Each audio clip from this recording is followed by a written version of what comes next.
Vipi kitu ni aje? Tajiri Maila. Yaani tajiri yangu nilipokuona kule unakuja nikasema hela inakuja sasa, sample inakuja. Maana nikikuonaga tu unanukia hela, najua sikosi hela ya chakula. Jana usiku kijana wako nimeota ndoto. Nimeota ndoto tajiri Maila bwana. Nimeota nimeokota milioni 5. Milioni 5? Milioni 5. 5. Unajua inahitaji Kiingereza 5 million. Sasa sikufichi, nikuchekesha nikuache. Nichekeshe. Nimeamka asubuhi hapa rafiki yako hata 1000 kunywa supu sina. Unajua kwa nini? Sasa mimi nilipokuona kule nikajua napata 2000 kwa sababu hela napata sipati tajiri. Au hujatembea na wewe? Hapo mwanangu sina hela. Wewe unapenda sana. Sema nini tajiri yangu? Hapa mimi stoki hapa.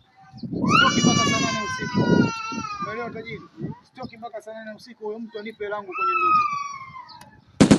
Mimi stoki hapa tajiri mpaka niote hiyo ndoto hapa nilipo hela yangu anipe kwenye ndoto. Basi ukishaota hiyo ndoto akishakupa mtu hela yako, utakuja kunigia na mimi hata. Maila, utajiri wote uache tamaa bwana Maila, naye subiri ndoto yako bwana.